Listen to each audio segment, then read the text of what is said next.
नमस्कार, खबर उत्तराखंड देख रहे हैं आप और मैं हूं आपके साथ सपना दीपक मद्देशिया। बुलेटिन का आगाज करेंगे। रायपुर सहस्त्रधारा रेड स्थित झुग्गी झोपड़ी में रहने वाली एक 16 वर्षीय युवती की संदिग्ध परिस्थितियों में मौत का मामला सामने आया है। मृतका युवती जयमाला, जो कि मूल रूप से दरभंगा बिहार की रहने वाली थी, उसकी मौत बीते रविवार को जहरीला पदार्थ खाने से की गई थी। तो इस बीच उक्त घटना के संबंध में मृतका के परिजनों द्वारा अनिल कक्कड़ निवासी एकता विहार सहस्त्रधारा रोड, जिसके घर पर मृतका पूर्व में साफ सफाई का कार्य करती थी, परिवार के लोग उस पर आरोप लगा रहे हैं मृतका की मौत उसकी प्रताड़ना से हुई और ऐसे में फिलहाल परिवार इंसाफ की मांग कर रहा है। वहीं अभी जयमाला की पोस्टमार्टम रिपोर्ट नहीं आई है, इसलिए पुलिस अभी अग्रिम कार्रवाई के लिए इंतजार कर रही है।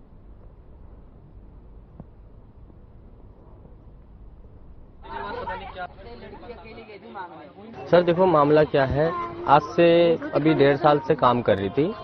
तो हुआ क्या, मतलब मदर जी हमारे गांव जा रखे थी, तो मेरी बहन थी यहाँ पे, उनको कहने लग गए जो आप मैं गांव जा रहा हूँ, जो मेरे बदले, जैसे हम बोलते ना भैया आप मेरे बदले आप काम कर लेना, ऐसे ही मम्मी ने बोला जो मेरे बदले तुम काम करने चले जाना। तो घर में गाँव में कुछ बात हुई थी, तो वो गाँव चले गए, तो बहन काम करने गई। ठीक है, तो सब चीज बहन का जयमाला, ठीक है, सब चीज ठीक ठाक था, कोई दिक्कत कोई परेशानी नहीं। फिर अचानक 1-2 हफ्ते से कुछ बात बिगड़ने लग गई। तो हम दिन भर काम पे रहते हैं, हमें पता नहीं चला। उसके बाद जैसे जब हम गांव ले जाने के लिए फिरात में लगे अपनी बहन को, जब हम सोचे हम गांव ले जाते हैं, तो बाद में पता चला जो ऐसी बात है, जो वहाँ पे इसके साथ ऐसे जुलूम होता था, मारपीट होती थी उसके साथ। फिर शनिवार वाले दिन उसके मतलब पहले तो यहाँ आए, वो यहाँ से आए, जो भी घर का सामान जो भी वगैरह था वो सब लेके गए। उसके बाद उसे वहां बुलाए, उसके बाद से बदतमीजी करी, मारपीट करी। उसके बाद उसको क्या कोल्ड ड्रिंक में या पानी में क्या पिलाया क्या नहीं पिलाया हमें नहीं पता, पर उसके साथ बहुत वो करा उन्होंने। पर जब हम उनसे बातचीत करने गए तो उल्टा उन्होंने हमें धमकाया, जो तुम जो करना चाह रहे हो तुम हमारे साथ कर लो, हम बिल्कुल भी हम डरने वाले नहीं है। और ऐसे पकड़ लिया था। अच्छा, ये कब बताया था जयमाला ने? अच्छा, घर भी आते थे यहाँ पे? हाँ, आते थे। यहाँ आके क्या कहते थे? यहाँ सामान दिया था, वो ले गया था, और सिलेंडर वहाँ से नहीं घर से ले गया था। घर में पैसा भी दिया था जयमाला 2000 के, सिलेंडर ले गया। घटना हो गई कोई ना। और उत्तराखंड में चारधाम यात्रा को लेकर उत्तराखंड सरकार पूरी तरह से अलर्ट मोड पर है। प्रदेश में यात्रा को लेकर उत्साह का माहौल लगातार जारी है।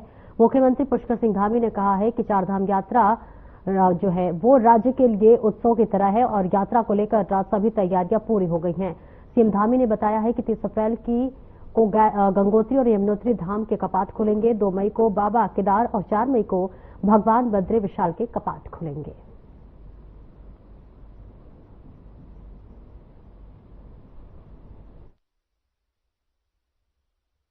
की तैयारियां पूरी हो गई हैं और 30 अप्रैल से यमुनोत्री गंगोत्री कपाट खुलेंगे, 2 मई को बाबा केदार के और 4 मई को भगवान बद्री विशाल के कपाट खुलेंगे। यातायात, पेयजल, आवास, सभी प्रकार की व्यवस्थाएं, सुरक्षा की व्यवस्थाएं पूरी। यात्रियों में तो उल्लास और उत्साह है ही है। यात्रा का जो प्रबंध करने वाले हैं, यात्रा को संचालन करने वाले हैं, यात्रा के स्टेक होल्डर्स हैं, उनके लिए तो ये हर वर्ष ही बड़ा उल्लास और उत्साह का वातावरण होता है। अपने आप में बहुत बड़ा उत्सव है यात्रा, हम सभी के स्वागत के लिए तैयार।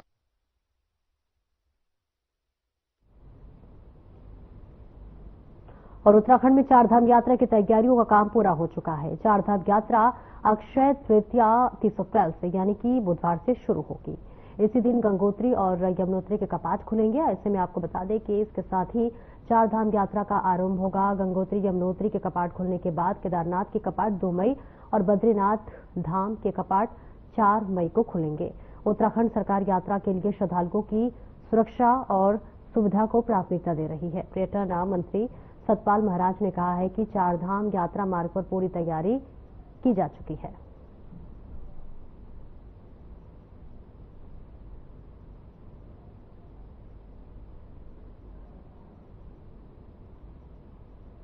सिक्योरिटी हम और तेज करने जा रहे हैं। मैं डीजी पुलिस से और गढ़वाल कमिश्नर से हिदायत दे रहा हूं कि काफी और भी जो है सिक्योरिटी को तैनात करें और इसके साथ साथ हम लोगों ने, आपको पता है कि इंश्योरेंस भी कराया है कि जो भी चार धाम के परिसर हैं, कोई हादसा होता है, कोई घटना घटती है, उसके लिए इंश्योरेंस कंपनी जो है उसमें पैसा देगी। नहीं, ऐसा नहीं मैं मानता हूं। देखिए, ऐसा है, हमारा उत्तराखंड के पाकिस्तान का बॉर्डर लगता नहीं है, तो यहाँ इतना इंटरप्रिटेशन नहीं है और यहाँ पर काफी हमारी पुलिस सजग है, कोई भी ऐसी घटना होती नहीं है।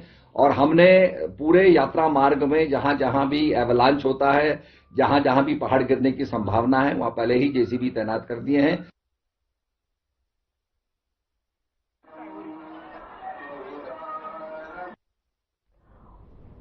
और वहीं राज्य के उच्च शिक्षा मंत्री डॉक्टर धन सिंह रावत ने उच्च शिक्षा निदेशालय में नवनिर्मित हॉल का लोकार्पण किया। इस मौके पर मंत्री रावत ने निदेशक उच्च शिक्षा और विभिन्न डिग्री कॉलेजों के प्रयासों के साथ एक महत्वपूर्ण बैठक की। बैठक में डिग्री कॉलेजों की मूलभूत सुविधाओं को बेहतर बनाने और छात्रों की मांगों को लेकर विस्तार से चर्चा की गई, जिसमें उच्च शिक्षा मंत्री ने कहा है कि राज्य सरकार छात्रों की जरूरतों को प्राथमिकता दे रही है। मामले को गंभीरता से लेते हुए मंत्री धन सिंह रावत ने स्पष्ट किया है कि राज्य के सभी डिग्री कॉलेज शिक्षा के लिए उपयुक्त हैं और सरकार उत्कृष्ट कार्य करने वाले शिक्षकों और छात्रों को प्रोत्साहित करने के लिए विशेष योजनाएं चला रही है।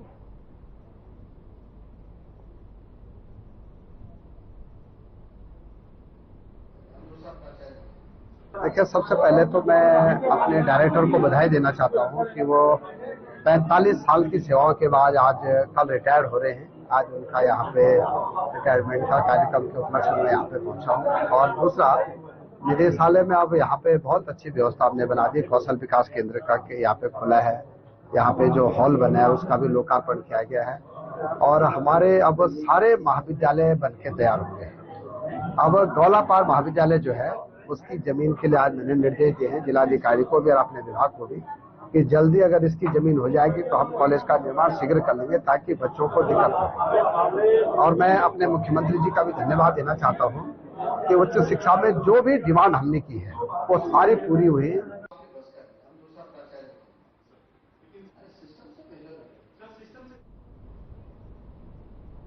बीजेपी प्रदेश अध्यक्ष महेंद्र भट्ट ने कांग्रेस की संविधान बचाओ रैली को एक षड्यंत्र करार दिया है और आरोप लगाया है कि कांग्रेस चार धाम यात्रा और उत्तराखंड की आर्थिकी को नुकसान पहुंचाना चाहती है। इसलिए उन्होंने यात्रा शुरू होने के दिन ही अपने इस कार्यक्रम की शुरुआत करने का फैसला लिया है। बीजेपी प्रदेश अध्यक्ष भट्ट ने कहा है कि हमेशा कांग्रेस ने संविधान के साथ खिलवाड़ किया है। देश में इमरजेंसी हो या फिर चुनी हुई सरकारों को गिराना हो या फिर कांग्रेस का चरित्र रहा हो, एक षड्यंत्र के तहत देश भर में कांग्रेस इस तरह का वातावरण बना रही है मानो उन्होंने संविधान के अनुरूप ही हमेशा आचरण किया हो। उत्तराखंड में भी जिस दिन चार धाम यात्रा शुरू हो रही है उसी दिन कांग्रेस अपनी रैली निकालकर यात्रा में विघ्न पैदा करना चाह रही है। इससे पहले भी कांग्रेस ने केदारनाथ बचाओ यात्रा निकाली थी, उसका कोई प्रभाव प्रदेश में देखने को नहीं मिला। आज देश के प्रधानमंत्री मोदी जी के नेतृत्व में भारत तीव्र गति से विकसित राष्ट्र की दिशा में एकजुटता से बढ़ रहा है।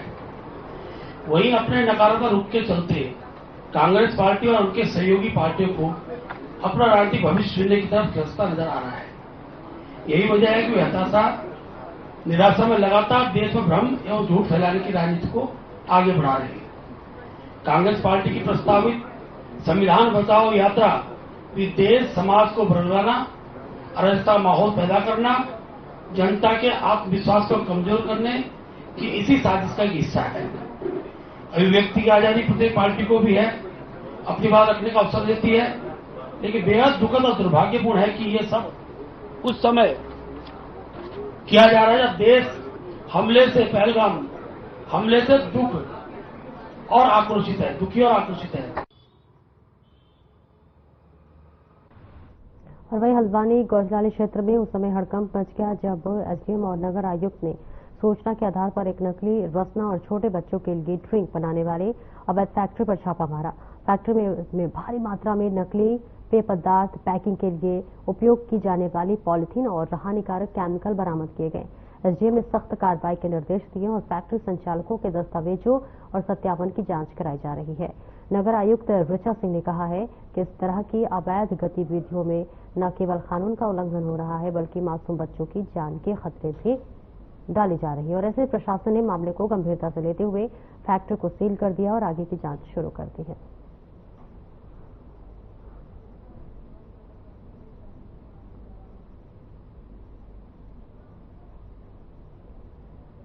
मौके पे टीम के द्वारा निरीक्षण किया गया। निरीक्षण में ये पाया गया कि इनके द्वारा लंबे समय 2 माह से अधिक समय से बिना किसी लाइसेंस के, बिना किसी अनुमति के, बिना किसी प्रशिक्षण के एक जूस के पाउच की फैक्ट्री स्थापित की गई है, जो कि घर पे स्थापित है, जिसमें घरेलू बिजली का और पानी का कनेक्शन यूज किया जा रहा है।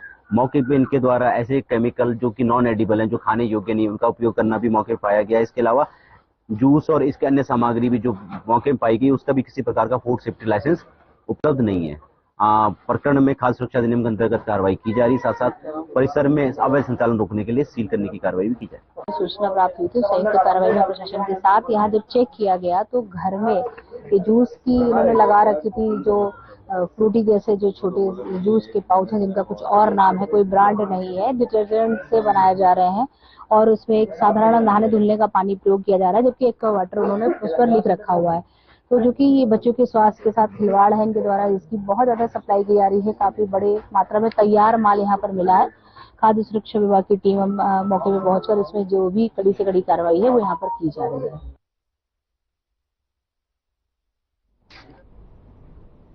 बुधवार से यमुनोत्री और गंगोत्री के कपाट खुलने के साथ ही उत्तराखंड में चारधाम यात्रा की शुरुआत हो जाएगी। 2 मई को बाबा केदारनाथ धाम के कपाट और 4 मई को बद्रीनाथ धाम के कपाट खुल जाएंगे। इसके साथ ही चारधाम यात्रा की विधिवत शुरुआत की जाएगी। चारधाम यात्रा को लेकर पहाड़ों में सड़कों का निर्माण पिछले कई महीनों से जोरों शोरों से चल रहा है, जिसे पूरा कर लिया गया है।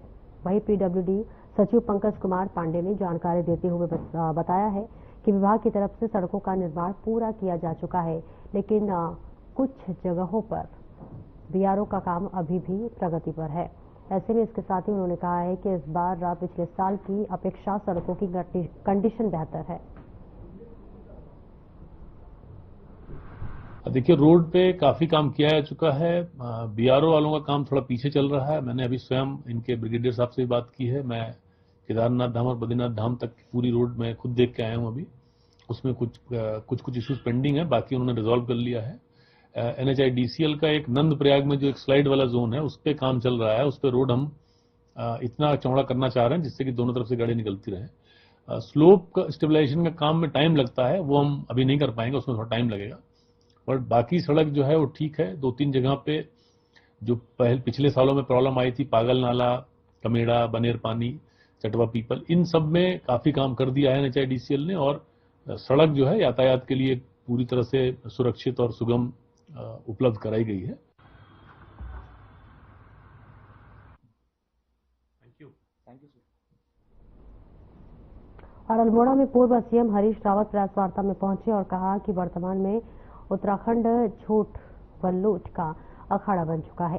कांग्रेस इस मुद्दे को लेकर जनमानस को जागरूक कर रही है। वहीं चारधाम यात्रा को लेकर कहा है कि यात्रा को व्यवस्थित और सुचारू रखने के लिए जरूरी कदम उठाए। उसमें उधर की तरफ से भी कोसी के किनारे से रोड कोई प्रोग्रेस नहीं। देखिए, बड़ी बड़ी बातें हो रही हैं, हम उम्मीद करते हैं, लेकिन हमने कुछ सुझाव दिए हैं इनको। हमने ऑनलाइन रजिस्ट्रेशन, हमने कहा एक्चुअल बेसिस पर इसको रीचेक करो, कहीं ऐसा न हो कि पिछले वर्ष जिस तरीके से चारधाम यात्रा खंडित हो गई थी, उस तरीके से मतलब हल्की पड़ गई थी, बाद में वो स्थितियां ना आए। और दूसरा हमने कहा सड़कें जहां पिछली बार समस्याएं आई थी उनको ठीक करो। अब कितना ठीक किया है मैं नहीं जानता, लेकिन मैं गंगोत्री की लाइन में गया था, वहां मैंने वो पॉइंट आउट भी किए। मैंने कहा ये प्लेसेस थे जिनमें पिछली बार जो है प्रॉब्लम पैदा हुई थी, यातायात बाधित हुआ था, तो इनको ठीक करो करके। और यमुनोत्री की भी मैंने एक पूरी लिस्ट बना करके उनको भेजी थी। और सब मंदिरों में हाथ जोड़ना है।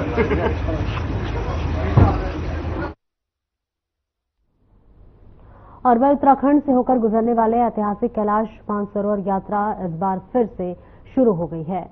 आपको बताते चले कि विदेश मंत्रालय भारत सरकार के सहयोग से कैलाश मानसरोवर यात्रा का पहला दल 30 जून को उत्तराखंड में प्रवेश करेगा। 50-50 सदस्यों के 5 दल इस बार कैलाश मानसरोवर यात्रा करेंगे। यात्रा संबंधित सभी तैयारियों जो है वो कुमार मंडल विकास निगम और पिथौरागढ़ जिला प्रशासन ने शुरू कर दी है।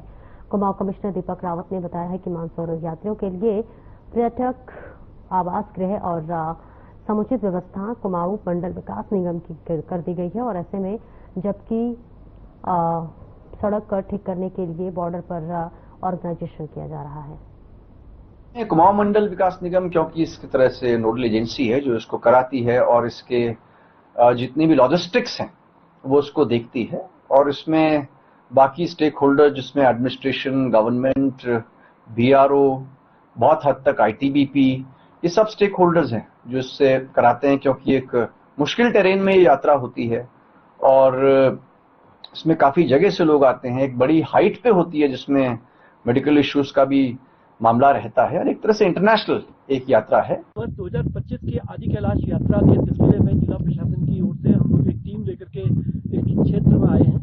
पीछे हमारे आदि कैलाश भगवान वासव की ओट में है। विश्व प्रसिद्ध शिव मंदिर के कपाट यहाँ 2 मई को ओपन होंगे। पीछे पार्वती सरोवर अभी बर्फ में जमा हुआ है, परंतु यहाँ तक आने की जो व्यवस्थाएं हैं वो रोड हम लोगों ने ओपन कर दी है। यहाँ विद्युत और टेलीफोन की सुविधाएं बहाल कर दी गई हैं। तो हम 30 अप्रैल से इनर लाइन परमिट को जारी कर रहे हैं, जिसके आधार पर आप लोग इनर लाइन परमिट का पास बना करके आदि कैलाश और ओम पर्वत की यात्रा कर सकते हैं। और खबर टनकपुर से है, जहां पर ग्रामीण महिलाओं ने प्रधानपति गणेश सिंह स्मूथर के नेतृत्व में जल संस्थान कार्यालय पहुंचकर पीने के पानी और मवेशियों के लिए पानी के पूर्ति के लिए कनिष्ठ अभियंता के नाम ज्ञापन सौंपा है। ज्ञापन में बताया गया है कि विगत 1 माह से ग्राम गिराखाली की पानी नहीं आ रहा है। ग्रामीणों के घरों में पीने का पानी और मवेशियों हेतु पानी नहीं आगे से दिक्कतों का सामना करना पड़ रहा है और ऐसे में प्रधानपति गणेश सिंह बहर ने बताया है कि विगत 3-4 माह से घरों में पानी नहीं पहुंच रहा है। ऐसे में पानी की समस्या को लेकर ग्राम वासियों में आक्रोश है, जिसको लेकर समस्या का समाधान तत्काल किए जाने को लेकर जल संस्थान टनकपुर में ज्ञापन दिया गया है। तो वहाँ पर घरों में पानी नहीं पहुंच रहा और बहुत दिनों से कम 3-4 महीने हो गए लोग बहुत परेशान हैं और सरकारी हैंडपंप भी खराब है, वहाँ से भी पानी नहीं मिल पा रहा है। बड़ी मुश्किल से इन लोगों ने सरकारी ट्यूबवेल चला के वहाँ से पानी की पूर्ति कर रहे हैं और लोग वहाँ के जितने भी ग्रामवासी हैं एक एक बूंद पानी के लिए तरस रहे हैं और बिल इनका जो है बराबर आ रहा है। तो सारे लोगों में बहुत ही आक्रोश है, बहुत ही मतलब जल संस्थान के प्रति लोगों का गुस्सा है। और क्योंकि देखो ये दोपहर में तपती गर्मी में लोग अपने घरों से आए हैं तो उनको बहुत ज्यादा समस्या है, इसलिए हम लोग आए हैं यहाँ पर।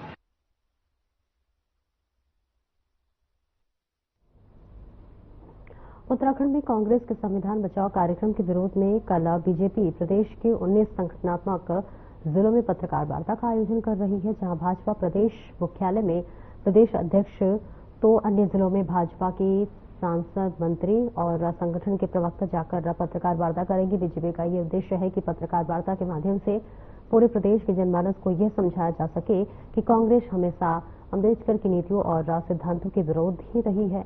कांग्रेस नहीं बल्कि बीजेपी ने बाबा भीमराव अम्बेडकर को भारत रत्न देकर उनका सम्मान किया है।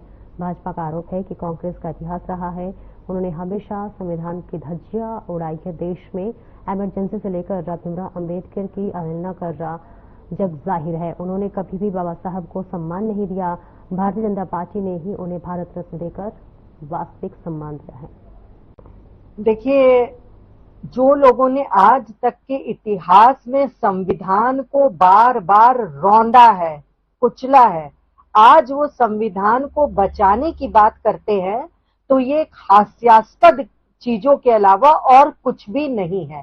जिन्होंने इमरजेंसी लगाकर संविधान का हनन किया है, जिन्होंने बाबा भीमराव अंबेडकर जी को जीवित रहते कभी भारत रत्न के बारे में नहीं सोचा, कभी भी जिन्होंने संविधान के जो रचयिता है उनको इज्जत से नहीं नवाजने के बारे में सोचा, आज वो संविधान बचाने के बारे में बात करते हैं तो इससे ज्यादा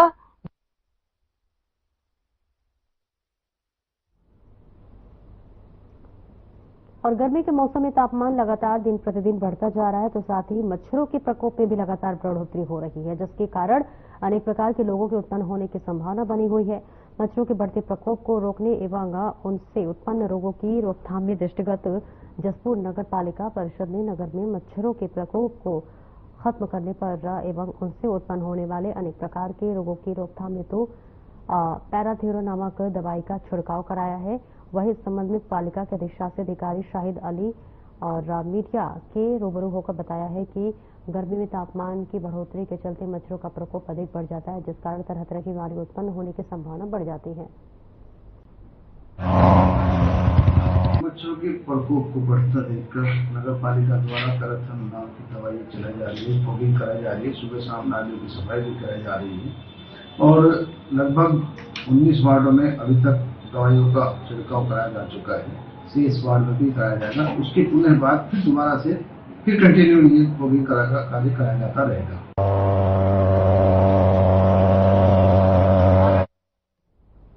जम्मू कश्मीर के पहलगाम में आतंकी हमले के बाद उत्तराखंड में भी लोगों में भारी आक्रोश देखने को मिल रहा है। हरिद्वार में भगत सिंह चौक के पास सड़कों के ऊपर पाकिस्तान के झंडे और पोस्टर चिपकाए गए और उसके ऊपर गाड़ियां भी चलाई गई, जिसके बाद पुलिस ने उन पोस्टरों को कड़ी मशक्कत के बाद सड़क पर से हटाया।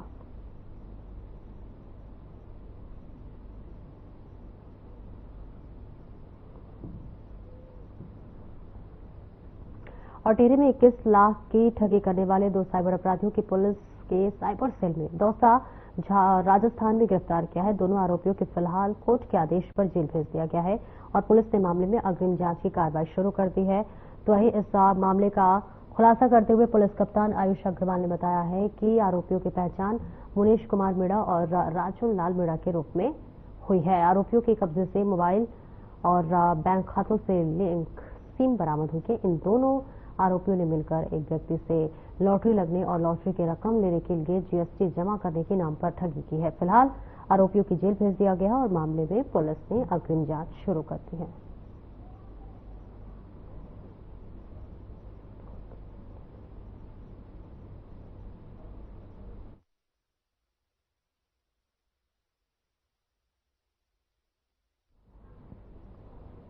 और किच्छा कोतवाली क्षेत्र में नेशनल हाईवे किनारे स्थित पेट्रोल पंप पर आधा दर्जन बदमाशों ने डकैती की वारदात को अंजाम दिया।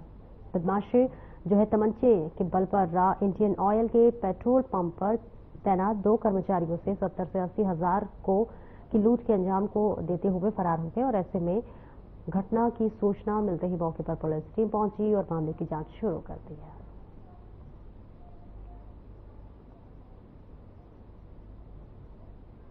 कल रात्रि करीब 11:30 बजे के बाद की घटना है। लोग बाइकों में कुछ लोग आए और लालपुर में जो पेट्रोल पंप है वहां के सेल्समैन से कैश उनका छीन के ले गए। उनके पास थे तो इनके फोटो और वीडियो प्राप्त हो गए हैं और इनको ढूंढकर इनका पता रसी करेंगे हम लोग और जल्दी इनको इनके सही जगह पे इनको पहुंचाएंगे।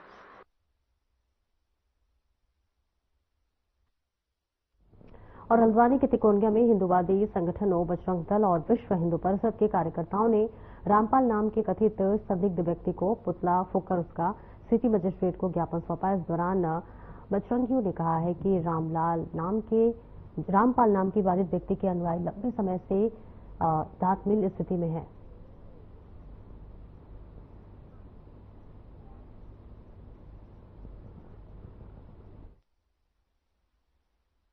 हरियाणा का निवासी है। इस पे पहले भी हत्या का आरोप है और इसके जो अनुयायी हैं इनके द्वारा एक साहित्य बांटा जाता है जो बहुत अश्लील है और इसका एक आश्रम नाम का एक वो घर इसने यहाँ ले रखा है धानमिल के पास में इको टाउन में। उसमें धर्म विरोधी गतिविधियां होती रहती हैं और इनके ऊपर हमने पहले भी कई बार पुलिस थाने में FIR वगैरह दे रखी है और आज यहाँ पूरा विश्व हिंदू परिषद और बजरंग दल का परिवार एकत्रित हुआ है। देखिए, कुछ वर्ष पूर्व हरियाणा में एक आश्रम संचालित किया जा रहा था जिसका संचालक या जिसमें जो बाबा की भूमिका में बैठा हुआ था उसका नाम रामपाल था। उसके आश्रम के अंदर बड़ी ही संदिग्ध गतिविधियां चल रही थी और उसे प्रशासन के द्वारा उसके आश्रम को सीज किया गया था और उसे सजा हुई थी, परंतु उसके अनुयायी देश भर में फैल करके जो धर्म विरोधी जो गतिविधियां हैं उनमें लिप्त हैं। ऐसा ही एक प्रकरण जो है हल्द्वानी में है। फिलहाल इस बुलेटिन में इतना ही। नमस्कार।